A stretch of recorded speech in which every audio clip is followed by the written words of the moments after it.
നാട്ടുവർത്തമാനത്തിലേക്ക് വിശദമായി. ജോലിക്ക് ഹാജരായ പഞ്ചായത്ത് സെക്രട്ടറിക്ക് പണിമുടക്ക് അനുകൂലികളുടെ മർദ്ദനം. എറണാകുളം ജില്ലയിൽ കോതമംഗലം താലൂക്കിൽ പിണ്ടിമന ഗ്രാമപഞ്ചായത്തിലാണ് സംഭവം. പഞ്ചായത്ത് ഓഫീസിൽ കയറിയായിരുന്നു മർദ്ദനം. മർദ്ദനമേറ്റ മനോജിനെ പോലീസാണ് ആശുപത്രിയിൽ എത്തിച്ചത്.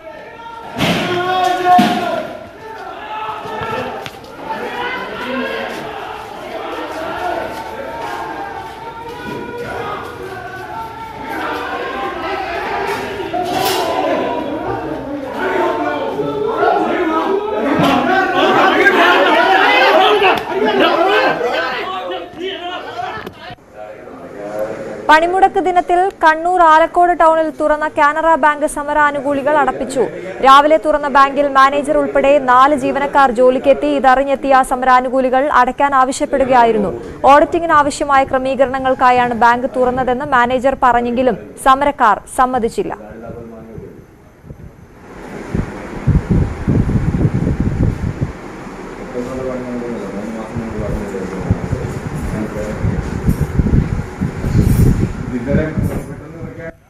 തിരുവനന്തപുരം മംഗലപുരത്ത് പണിമുടക്കിനിടെ പെട്രോൾ പമ്പിന് നേരെ ആക്രമണമുണ്ടായി. പണിമുടക്ക് അനുകൂലികളുടെ കല്ലേറിൽ ഓഫീസിന്റെ ചില്ലുകൾ തകർന്നു. ആനന്ദം ഫ്യൂൽസിന് നേരെ ആയിരുന്നു ആക്രമണം. പമ്പ് പ്രവർത്തിപ്പിക്കരുതെന്ന് ആവശ്യപ്പെട്ടതിനെ തുടർന്ന് പ്രവർത്തനം നിർത്തിയെന്നും തുടർന്നായിരുന്നു അതിക്രമമെന്നും ജീവനക്കാരി പറഞ്ഞു.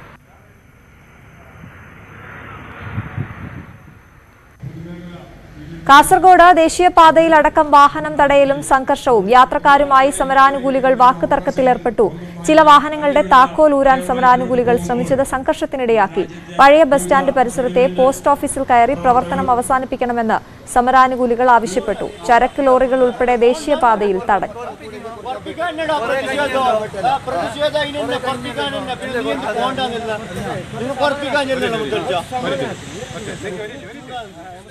മലപ്പുറം അങ്ങാടിപ്പുറത്തും തിരൂരിലും അതിക്രമം ഉണ്ടായി. തിരൂരിൽ രോഗിയുമായി ജില്ലാ ആശുപത്രിയിലേക്ക് പോയ ഓട്ടോ ഡ്രൈവറെ മർദ്ദിച്ചു. തിരൂർ മുത്തൂർ മങ്ങാട്ട് യാസിറിനാണ് മർദ്ദനമേറ്റത്. അങ്ങാടിപ്പുറത്ത് പ്രകടനം നടക്കുന്നതിനിടെ കാറിലെത്തിയവരെ സമരക്കാർ തടഞ്ഞു. പ്രതിഷേധം ഫോണിൽ പകർത്തിയയാളുടെ മൊബൈൽ ഫോൺ പിടിച്ചുവച്ചു.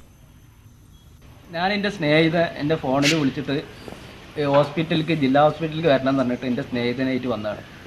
അപ്പോൾ ജില്ലാ ഹോസ്പിറ്റലിൻ്റെ ഗേറ്റിൽ വെച്ചിട്ട് ഒരു 25ഓളം ആളുകൾ, പിന്നെ STUവിൻ്റെ റാഫി, CITUവിൻ്റെ രഞ്ജിത്ത്, ഇവർ രണ്ടാളും കൂട്ടി റോട്ടിലേക്ക് എന്നെ വണ്ടിയിൽ നിന്ന് വലിച്ചിട്ടിട്ട് പുറത്തേക്ക് ഇട്ടിട്ട് പട്ടികളടിക്കണ മാതിരി നിലത്തേക്ക് തള്ളിയിട്ടിട്ട് നിലത്തിട്ട് ചവിട്ട് ചെയ്യുന്ന ഒരു 10-200 ആളുകൾ അവിടെ നോക്കിയിട്ടുണ്ട്. ഗേറ്റിങ്ങിൽ 200 ആളുകൾ അവിടെ കൂടിയിട്ടുണ്ട്. അതിന് മുന്നിൽ നിങ്ങൾക്ക് സംശയം CCTV ഒക്കെ ഉള്ളതാണ്. അവിടെ നിലത്തിട്ടിട്ട് തല്ലിയിട്ട് തലയടിച്ച് വീണ് തലക്കടിച്ച് മൂക്കിലടിച്ചിട്ട് മൂക്കിന്ന് ബ്ലഡൊക്കെ വന്നു, വായന്ന് ബ്ലഡ് വന്നു. പാറശാല ദേശീയപാതയിൽ സ്വകാര്യ വാഹനങ്ങൾ തടഞ്ഞു. കാട്ടാക്കടയിൽ സമരാനുകൂലികൾ റോഡിന് കുറുകെ കസേരകൾ നിരത്തിയിട്ട് മാർഗതടസ്സം സൃഷ്ടിച്ചു. ഇരുചക്ര വാഹന യാത്രക്കാരെ ഉൾപ്പെടെ തടഞ്ഞത് നേരിയ സംഘർഷാവസ്ഥയുണ്ടാക്കി. കടകമ്പോളങ്ങൾ അടഞ്ഞുകിടക്കുകയാണ്. എടവണ്ണപ്പാറയിൽ കടകൾ അടപ്പിച്ച പണിമുടക്ക് അനുകൂലികൾ. രാവിലെ തുറന്ന നിരവധി കടകളാണ് സമരക്കാരെത്തി അടപ്പിച്ചത്. പോലീസിന്റെ സാന്നിധ്യത്തിലായിരുന്നു കടയടപ്പിക്കൽ.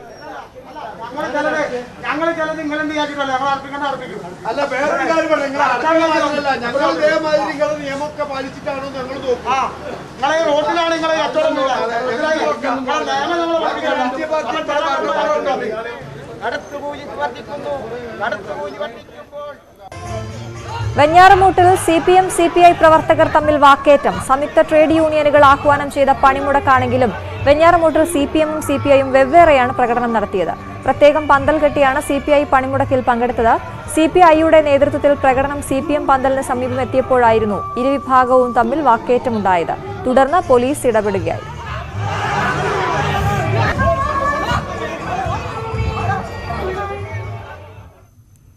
ബാംഗ്ലൂരിൽ നിന്നും കേരളത്തിലേക്ക് കടത്തിയ 49 ഗ്രാം MDMAയുമായി യുവാവ് പട്ടാമ്പിയിൽ അറസ്റ്റിൽ.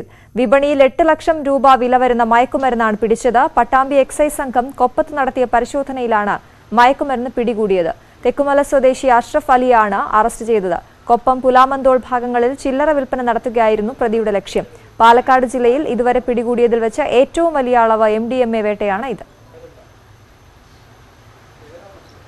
അഷ്റഫ് അലി എന്ന ആളുടെ കയ്യിൽ നിന്ന് 49 ഗ്രാം MDMA എന്ന് പറയുന്ന മാരകമായ മയക്കുമരുന്ന് കണ്ടെത്തുകയുണ്ടായി.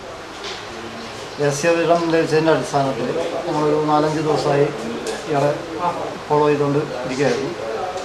ബാംഗ്ലൂരിൽ നിന്ന് വാങ്ങിക്കൊടുന്നതാണ് ഈ സാധനം എന്നാണ് അവിടെ കയ്യിൽ നിന്ന് മനസ്സിലാക്കാൻ കഴിയുന്നത്. അന്തർ സംസ്ഥാന മയക്കുമരുന്ന് സംഘത്തിലെ പ്രധാനി കാസർഗോഡ് പിടിയിൽ. ബാംഗ്ലൂരിൽ നിന്നും എത്തിക്കുന്ന MDMA ഉൾപ്പെടെ ജില്ലയിൽ വിതരണം ചെയ്യുന്ന സംഘത്തിലെ പ്രധാനിയായ വിദ്യാനഗർ സ്വദേശി ഷാനിബാനാണ് അറസ്റ്റിലായത്. കഴിഞ്ഞ ദിവസം നായന്മാർ മൂലയിൽ നിന്നും MDMAയുമായി പിടിയിലായ അബ്ദുൾ മുനവർ എന്നയാളെ ചോദ്യം ചെയ്തതിൽ നിന്നാണ് ഇയാളെക്കുറിച്ച് വിവരം ലഭിച്ചത്. കാസർഗോഡ് ഡിവൈഎസ്പി പി ബാലകൃഷ്ണൻ നായരുടെ നേതൃത്വത്തിലുള്ള സംഘമാണ് പ്രതിയെ അറസ്റ്റ് ചെയ്തത്. പോത്തൻകോട് ബ്ലോക്ക് പഞ്ചായത്ത് ഓഫീസ് കെട്ടിടം തകർന്നു വീണു. പണിമുടക്ക് ദിവസം ജീവനക്കാർ ആരുമില്ലാതിരുന്നതിനാൽ വൻ അപകടം ഒഴിവായി. 1955 പ്രവർത്തനം ആരംഭിച്ച ഓടിട്ട കെട്ടിടത്തിന്റെ ഒരു ഭാഗമാണ് തകർന്നത്. കഴക്കൂട്ടത്ത് സ്ഥിതി ചെയ്യുന്ന ഓഫീസിന്റെ അപകടാവസ്ഥ കണക്കിലെടുത്ത് ഈ ഭാഗത്തെ ഓഫീസ് മാറ്റി ക്രമീകരിച്ചിരുന്നു. പുതിയ കെട്ടിടം നിർമ്മിക്കാനുള്ള നടപടികൾ ഇഴഞ്ഞു നീങ്ങുകയാണ്. ബ്ലോക്ക് പഞ്ചായത്തിന്റെ വികസനം ആഗ്രഹിക്കാത്ത ചില തൽപര കക്ഷികൾ കോടതിയെ സമീപിക്കുകയും കോടതിയെ തെറ്റിദ്ധരിപ്പിച്ചുകൊണ്ട് ഈ നിർമ്മാണ പ്രവർത്തനങ്ങൾക്ക് സ്റ്റേ വാങ്ങുകയാണ് ചെയ്തിട്ടുള്ളത്. ആ സ്റ്റേ മറികടക്കുന്നതിന് വേണ്ടിയിട്ട് ബ്ലോക്ക് പഞ്ചായത്ത് ഇപ്പോൾ ഹൈക്കോടതിയെ സമീപിച്ചിരിക്കുകയാണ്.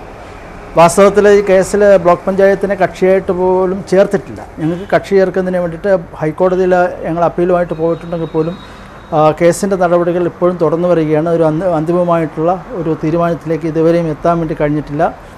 പദ്ധതിക്ക് വേണ്ടി അനുവദിച്ച തുകയുടെ ഭാവി എന്തായിരിക്കും എന്നതിനെ സംബന്ധിച്ച് ഞങ്ങൾക്ക് വലിയ ആശങ്കകളാണുള്ളത്. കണ്ണൂർ പാനൂരിൽ അതിഥി തൊഴിലാളിയെ റോഡരികിൽ രക്തം വാർന്ന മരിച്ച നിലയിൽ കണ്ടെത്തി. പശ്ചിമബംഗാൾ സ്വദേശി രത്തൻ വിശ്വാസിനെയാണ് താമസ സ്ഥലത്തിനു മുന്നിൽ മരിച്ച നിലയിൽ കണ്ടെത്തിയത്. 2 ആഴ്ച മുൻപാണ് മകനോടൊപ്പം രത്തൻ വിശ്വാസ് ഇവിടെ താമസം തുടങ്ങിയത്. കെട്ടിടത്തിന്റെ 3ാം നിലയിൽ നിന്നും കാൽ വഴുതി വീണു എന്നാണ് പ്രാഥമിക നിഗമനം. പോലീസ് സ്ഥലത്തെത്തി പരിശോധന നടത്തി.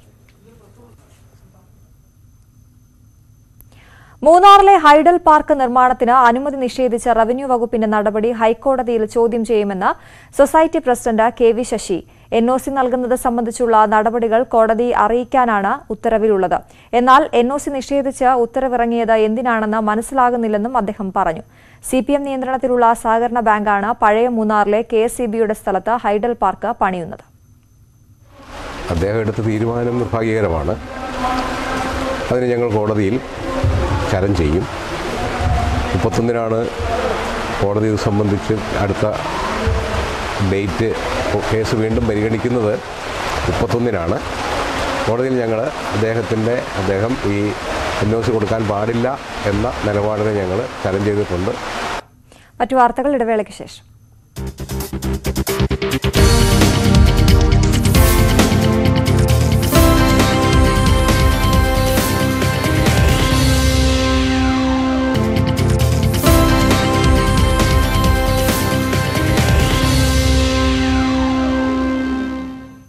നാട്ടുവർത്തമാനം തുടരുന്നു. മൂന്നാറിന്റെ സമഗ്ര വികസനത്തിന് വേഗം പകരുന്ന വിവിധ വികസന പദ്ധതികൾക്ക് അനുമതി ലഭിച്ചതായി A. Raja MLA.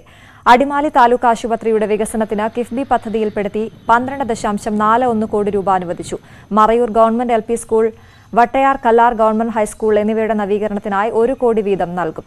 Adimali taluk ആശുപത്രി കെട്ടിടം പണിയാൻ 10 കോടിയും ഇടമലക്കുടിയുടെ വികസനത്തിനായി 15 കോടിയും ബജറ്റിൽ വകയിരുത്തിയിട്ടുണ്ട്.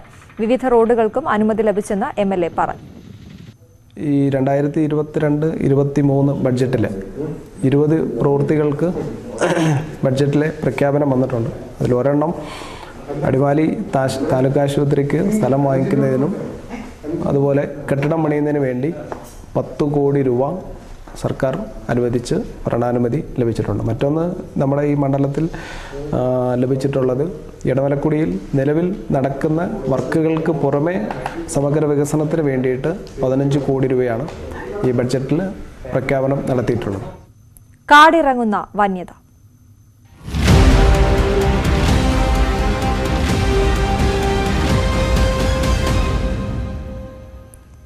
പട്ടാപ്പകലും കാട്ടുപന്നി ആക്രമണ ഭീതിയിൽ വടകര കൊളത്തൂർ പ്രദേശം. കഴിഞ്ഞ ദിവസം വൈകിട്ട് 2 സ്ത്രീകൾക്കാണ് പന്നിയുടെ ആക്രമണത്തിൽ പരിക്കേറ്റത്.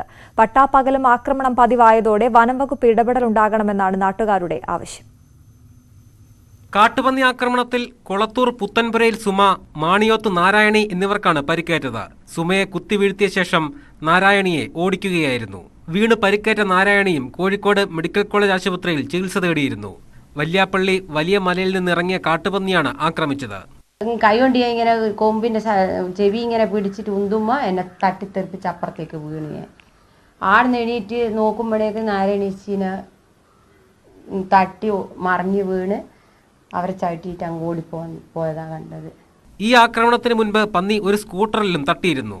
ഭാഗ്യത്തിനാണ് പരിക്കേൽക്കാതെ രക്ഷപ്പെട്ടതെന്ന് സ്കൂട്ടർ യാത്രക്കാരനായ ബിജീഷ് പറഞ്ഞു. പെട്ടെന്നാണ് സംഭവം പന്നി വരുന്നത്. അങ്ങനെ സ്പോട്ടിൽ വണ്ടി കിടിച്ചു. നമുക്കൊന്നും പറ്റിയില്ല. വണ്ടീൻ്റെ ഫ്രണ്ട് കംപ്ലീറ്റ് പോയി. വലിയ മലയിൽ കാട്ടുപന്നി കൂട്ടങ്ങളുണ്ടെന്നും രാത്രികാലങ്ങളിൽ പരിസര പ്രദേശങ്ങളിൽ പന്നിശല്യം രൂക്ഷമാണെന്നും നാട്ടുകാർ പറയുന്നു. വൻതോതിൽ കൃഷിനാശവുമുണ്ട്. നാട്ടിലിറങ്ങുന്ന പന്നികളെ വനം വകുപ്പ് വെടിവെച്ച് കൊല്ലണമെന്നും നാട്ടുകാർ ആവശ്യപ്പെടുന്നു. ന്യൂസ് 18 വടകര. തിരൂരങ്ങാടി ചെറുമുക്ക് GMLP സ്കൂളിന്റെ 97ാം വാർഷികാഘോഷം സമാപിച്ചു. ചടങ്ങിൽ 36 വർഷത്തെ സർവീസിൽ നിന്നും വിരമിക്കുന്ന EP സൈതലവിയെ ആദരിച്ചു. നന്നമ്പ്ര പഞ്ചായത്ത് പ്രസിഡന്റ് PK റൈഹാനത്ത് ഉദ്ഘാടനം ചെയ്തു. മാപ്പിളപ്പാട്ട് നിരൂപകൻ ഫൈസൽ എളേറ്റൽ മുഖ്യാതിഥിയായിരുന്നു. വയനാട് മേപ്പാടി കടൂരിൽ മരത്തിനു മുകളിൽ പുലി. വാഹനയാത്രക്കാരാണ് പുലിയെ കണ്ടത്. തേയിലത്തോട്ടങ്ങൾക്കടുത്താണ് പുലിയെ കണ്ടതെന്ന് നാട്ടുകാർ പറഞ്ഞു. നാട്ടുകാർ വിവരമറിയിച്ചതിനെ തുടർന്ന് വനംവകുപ്പ് സ്ഥലത്തെത്തി തെരച്ചിൽ തുടങ്ങി.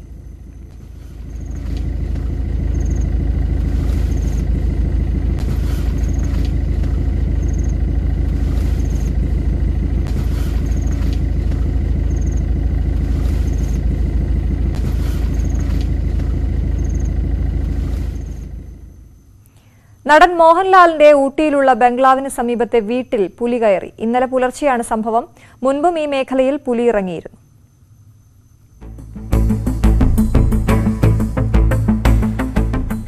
ഊട്ടി ലൗഡേൽ മേഖലയിൽ നടൻ മോഹൻലാലിന്റെ ബംഗ്ലാവിന് തൊട്ടടുത്ത വീട്ടിലാണ് കഴിഞ്ഞ ദിവസം പുലി ഇറങ്ങിയത്.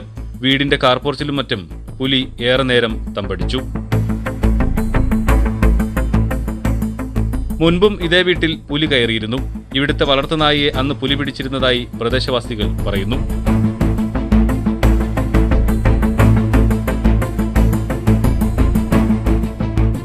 വനമേഖലയോട് ചേർന്ന പ്രദേശമാണെങ്കിലും ഏറെ നാളുകൾക്ക് ശേഷമാണ് പുലി ഇറങ്ങിയത്. ന്യൂസ് 18 പാലക്കാട്. വിദ്യാർത്ഥികളുടെ അപകടകരമായ വാഹനാഭ്യാസ പ്രകടനം വയനാട്ടിലും. Wayanad Kaniyambetta government higher secondary സ്കൂളിലെയും പനമരം ഹയർ സെക്കൻഡറി സ്കൂളിലെയും വിദ്യാർത്ഥികളാണ് യാത്രയയപ്പ് ദിനത്തിൽ ബൈക്കുകളിലും കാറുകളിലും അഭ്യാസ പ്രകടനം നടത്തിയത്. സംഭവത്തിൽ മോട്ടോർ വാഹന വകുപ്പ് നടപടികൾ ആരംഭിച്ചു.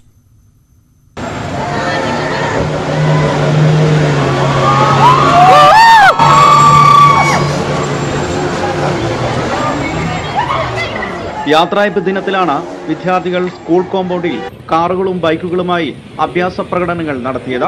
യാതൊരു മുന്നറിയിപ്പുമില്ലാതെ വാഹനങ്ങൾ ഇരച്ചെത്തിയപ്പോൾ അധ്യാപകർക്ക് നിസ്സഹായരായി നോക്കി നിൽക്കാനേ കഴിഞ്ഞുള്ളൂ.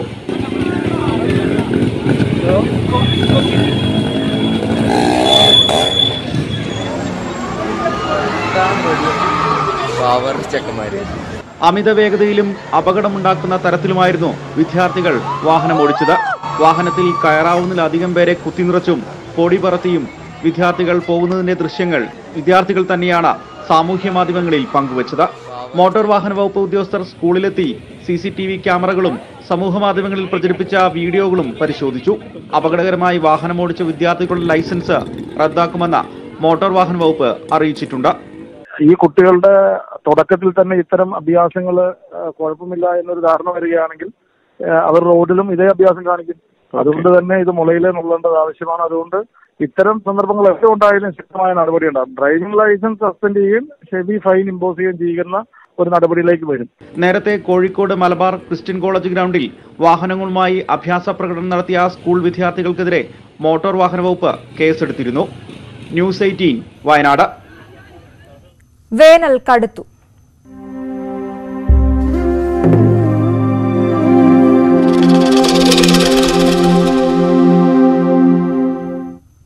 കാസർഗോഡ് ജില്ല കടുത്ത വരൾച്ചയിലേക്ക്. പുഴകളെല്ലാം വറ്റി വരണ്ടു തുടങ്ങി. പുത്തികെ പുഴ പൂർണ്ണമായും വറ്റിവരണ്ടു. വേനൽ മഴ ലഭിച്ചില്ലെങ്കിൽ ജില്ല കടുത്ത ജലക്ഷാമത്തിലേക്കായിരിക്കും നീങ്ങുക.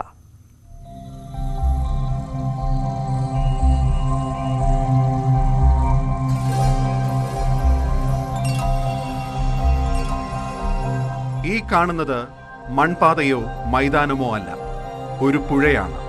തുള്ളി വെള്ളം പോലും ഇല്ലാത്ത പുത്തികെ പുഴ.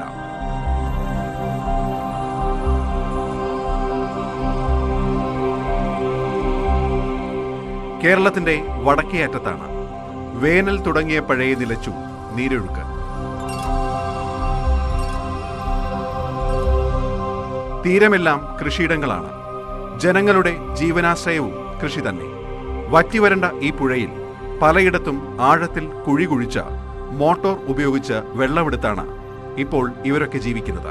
കൃഷിക്ക് കുടിവെള്ളത്തിനെല്ലാം ഭയങ്കര ബുദ്ധിമുട്ടില്ല. ഇവിടെ ജലനിധി പദ്ധതി കഴിഞ്ഞ 2016 1946 ജലനിധി പദ്ധതി ഉണ്ട്. ഇത് കൂടുതലും പുഴേൻ്റെ ഇതാണ് ഉള്ളത്. കുറേ എല്ലാം നടക്കുന്നുണ്ട്, കുറേ ഉപയോഗപ്പെടാത്തതുമുണ്ട്. വെള്ളത്തിൻ്റെ ക്ഷാമമുണ്ട്. കേരളത്തിലെ 44 നദികളിൽ 12 എണ്ണം ഒഴുകുന്ന ജില്ലയാണ് കാസർഗോഡ്. പുത്തികേപ്പുഴ മാത്രമല്ല, കുമ്പളപ്പുഴ, ഷിറിയപ്പുഴ, ഉപ്പള, പത്വാടി പുഴകളും വറ്റി. ചന്ദ്രഗിരി പുഴയിലും ജലനിരപ്പ് താഴ്ന്നു. വരാനിരിക്കുന്ന വലിയ വരൾച്ചയുടെ സൂചന മാത്രമാണ് ഈ കാഴ്ചകൾ. ന്യൂസ് 18 കാസർഗോഡ്. പഴയ മൂന്നാറിൽ നിർമ്മാണം പൂർത്തിയാക്കിയ റോഡിന്റെയും ഡ്രെയിനേജിന്റെയും ഉദ്ഘാടനം മുൻ MLA AK മണി നിർവഹിച്ചു. 13 വാർഡിൽ 12 ലക്ഷം രൂപ മുടക്കിയാണ് പദ്ധതി പൂർത്തിയാക്കിയത്. DCC general secretary G Muniyandi, Thangaraj, Sasi എന്നിവർ പങ്കെടുത്തു.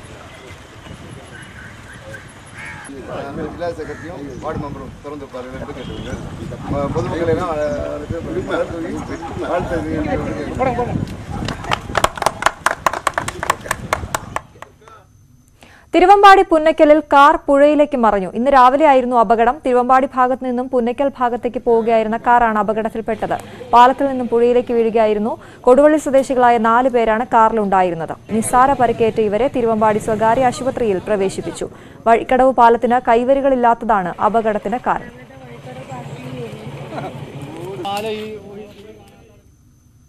കാസർഗോഡ് പിതാവിന്റെ അന്ത്യകർമ്മങ്ങൾ ചെയ്യുന്നതിൽ നിന്ന് യുവാവിനെ തടഞ്ഞതായി പരാതി. കാഞ്ഞങ്ങാട് കടപ്പുറം സ്വദേശി പ്രിയേഷിനാണ് ദുരനുഭവം. സ്വന്തം ഇല്ലത്തിൽപ്പെട്ട യുവതിയെ വിവാഹം കഴിച്ചതിന്റെ പേരിലാണ് ക്ഷേത്രാധികാരികളുടെ നടപടിയെന്നാണ് പ്രിയേഷിന്റെ ആരോപണം.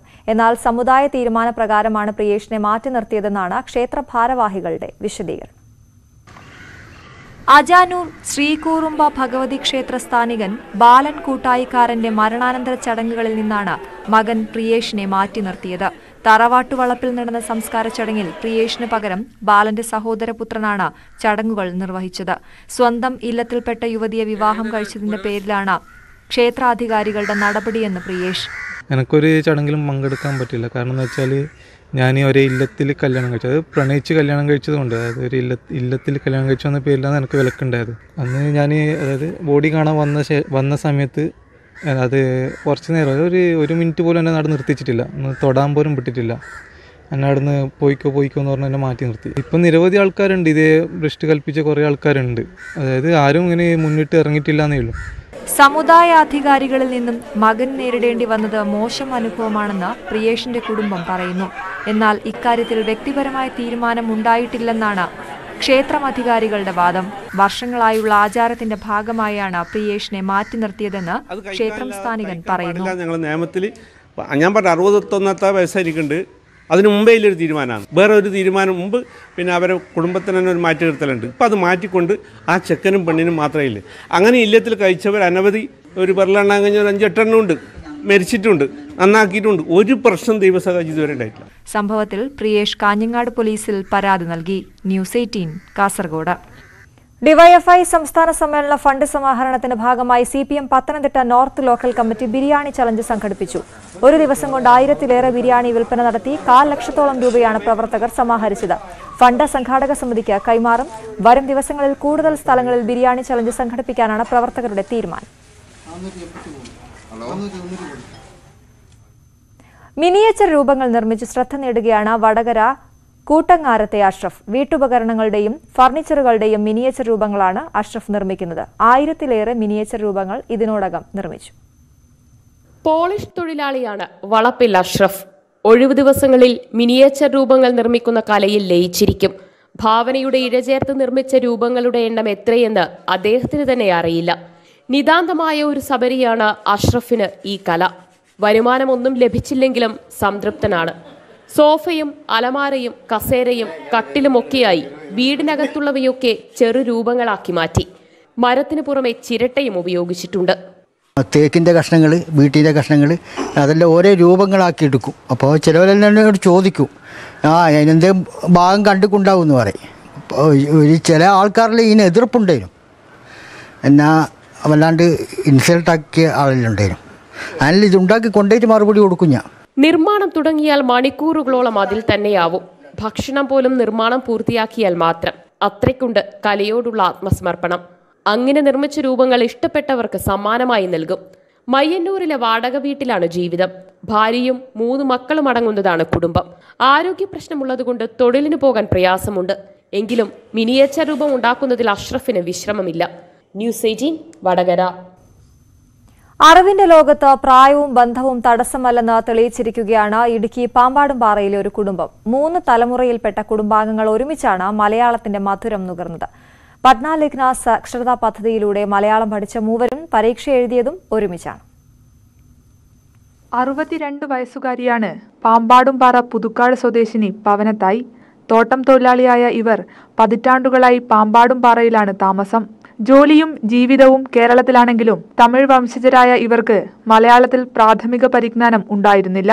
പട്ന ലിഖ്ന അഭിയാൻ സാക്ഷരതാ പദ്ധതിയിലൂടെ മലയാളത്തെ നെഞ്ചോട് ചേർക്കുകയാണ് പവനത്തായി. 42-കാരിയായ മകൾ സുഭലക്ഷ്മിയും പവനത്തായിക്കൊപ്പം ചേർന്നു. ഇത് കണ്ട സുഭലക്ഷ്മിയുടെ മകൻ വിഘ്നേഷ് കുമാറും വിട്ടില്ല. ബിരുദാനന്തര ബിരുദ വിദ്യാർത്ഥിയായ വിഘ്നേഷും ചേർന്നു അമ്മയ്ക്കും മുത്തശ്ശിക്കുമൊപ്പം സാക്ഷരതാ ക്ലാസ്സിൽ. ഞാനും എൻ്റെ മോനും കൂടെ പരീക്ഷ എഴുതാൻ ഇവിടെ എത്തിച്ചേർന്നിട്ടുണ്ട്. കേരളത്തിൽ വസിച്ചിട്ട് നമുക്ക് മലയാളം അറിയത്തില്ലായിരുന്നു. ഇങ്ങനെ ഒരു കിട്ടിയപ്പോൾ നമ്മളത് പ്രയോജനപ്പെടുത്താൻ തയ്യാറായി വന്നതാണ്. സാക്ഷരതാ പരീക്ഷ എഴുതിയതും മൂവരും ഒരുമിച്ചാണ്. തോട്ടം തൊഴിലാളികൾക്കായി സംഘടിപ്പിച്ച ക്ലാസുകളിൽ കൃത്യമായി മൂവരും പങ്കെടുത്തു. മലയാളം ഹൃദ്യസ്ഥമാക്കാൻ മത്സരിച്ചു. നല്ല വടിവൊത്ത കൈയക്ഷരത്തിൽ മലയാള അക്ഷരങ്ങൾ എഴുതാനും ശീലിച്ചു. മലയാളം പഠിച്ചതോടെ ഉയർന്ന ക്ലാസുകളിലേക്കുള്ള തുല്യതാ പരീക്ഷയ്ക്കായി തയ്യാറെടുക്കണമെന്ന ആഗ്രഹത്തിലാണ് പവനത്തായും സുഭലക്ഷ്മിയും.